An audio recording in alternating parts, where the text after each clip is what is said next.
Guys, I promise I am not trying to black pill anyone here, but I gotta keep it real with my audience. And it looks like we might be screwed. Because I'll be the first to tell you, I do not really pay attention to the local politics out there in Utah. I'm going to start paying attention now, but I never really have. So I wasn't really familiar with Governor Spencer Cox. Also, when it comes to Charlie Kirk, I've watched a lot of his debates. I watch his clips online all the time. But I'm not someone that would tune into his show every day. I've seen plenty of speeches and appearances and stuff, but I'm not someone that would tune into his show every day. So I had no idea that Charlie Kirk and Governor Spencer Cox were not really fond of each other. I figured they were friends, or at the very least, friendly with each other, because the governor was saying nice things about Charlie. However, he was throwing me off right from the get-go, mainly due to the fact that I kept seeing his face everywhere. Instead of hearing from law enforcement officials who are like in charge of the investigation like we usually do in these cases, it's just the governor front and center every time, going around doing interviews on every news station that he can.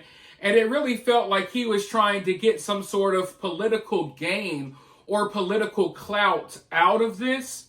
And another thing that was really frustrating me is every time he does an interview, he's sure to say that Tyler was acting alone. And that really irks my nerves, because my main focus in covering this tragedy is it has been trying to figure out if anyone else knew that something was going to happen to Charlie. My focus has not been on Tyler Robinson. I knew they were going to catch the guy who did it, but I had a bad feeling that people may have known that something was going to happen to Charlie. I had a bad feeling right from the get-go. So that's been my main focus. Now, luckily, these idiots made my job extremely easy for me, because they were going online all willy-nilly hinting that they knew that something was going to happen to Charlie. And once something did happen to Charlie, some of them came back online to confirm that was what they were hinting at. So for me, it was pretty open and shut.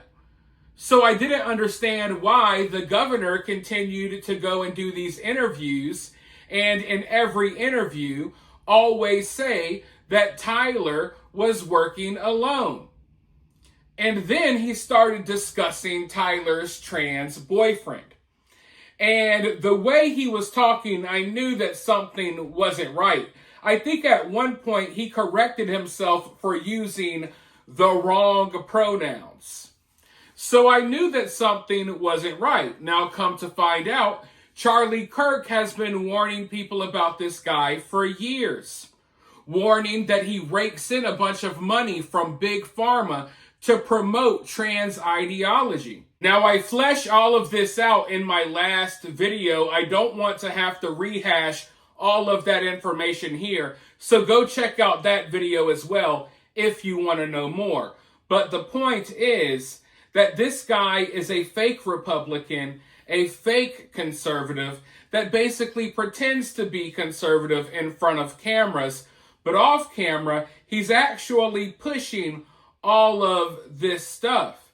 And it turns out that he actually went out of his way to try to stop men from being banned from women's sports. He's actually done a lot. He has pushed a lot of weird stuff in Utah. And he also hates Donald Trump. And it doesn't seem like him and Charlie really liked each other at all. So at the very least, we know that this guy is very sympathetic towards people like Tyler and people like Tyler's boyfriend. And I'm afraid, I think we may be screwed here, because I don't think he wants all of this information coming out. The information that is getting dug up right now on the internet as we speak.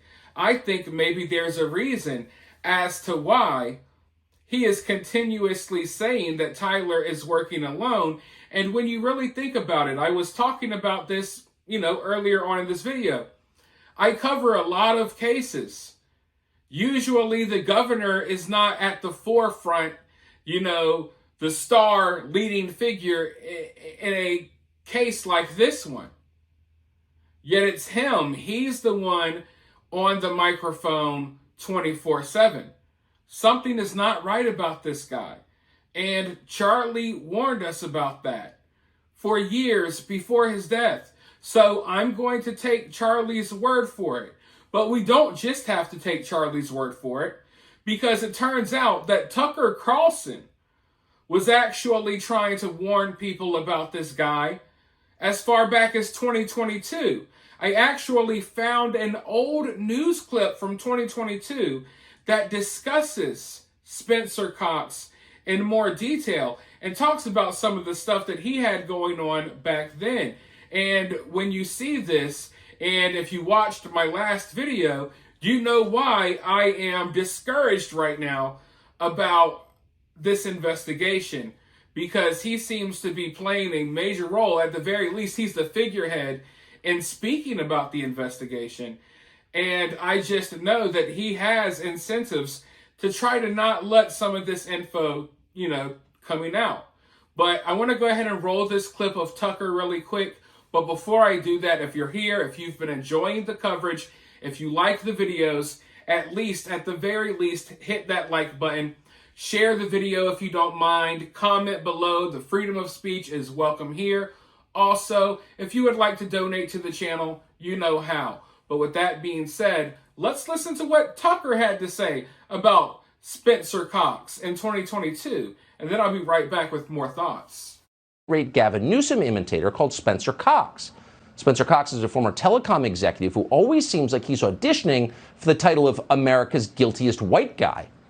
He's beyond belief. Watch this virtual town hall with high school students last year, in which Spencer Cox announces his preferred pronouns to a young girl in the audience. Well, thank you so much, Gabby, for that question. And my preferred pronouns are he, him, and his. So thank you for sharing yours with me. Ooh, what a creepy guy. My preferred pronouns are he, him, his, Cox tells a room full of children. So we've got that cleared up. Spencer Cox identifies as a male, at least to some limited extent. Now, Fox could have cleared up that mystery a lot more quickly simply by declaring, I'm a man. Instead, he went full hostage video. My preferred pronouns are he, him, his. Just in case you had any doubt that neoliberal interest groups control Spencer Cox's brain. Now you know for certain. Because it's never about gender, it's always about obedience. Spencer Cox is obedient, if nothing else, but not obedient to his voters. That's the weird thing. What exactly is the market for superfluous pronouns in Utah? Pretty limited, you would think. Most people in Utah don't need to be told. Yet somehow Spencer Cox is their governor. Now, I want to make myself very clear here. I am not saying that Governor Cox knew that something was going to happen to Charlie, nor am I suggesting that Governor Cox had any part or any role in what happened to Charlie. What I'm saying is that I believe that there is a possibility that at the very least, the governor might not want to be transparent with us about what is really going on in this story, because the governor, according to Charlie Kirk himself, takes in money from some powerful groups that make a lot of money off of pushing the trans stuff. And this story would be a very bad look for them if it got out there that Tyler was part of a bigger network of other trans furries that all knew that Charlie was going to get killed. If that got out there, it would be really bad for Spencer's donors and the people who Spencer Cox takes money from. Now, you add that to the fact, and I reported this over on my second channel. Go subscribe over there. There's so much going on in this case that I have to, spread my work across multiple channels here. But there are reports out there that the FBI or agents within the FBI, they had photos and evidence that Tyler did it. They had evidence of Tyler, photos as well, videos and all of that. But they did not tell the FBI director for about 12 hours.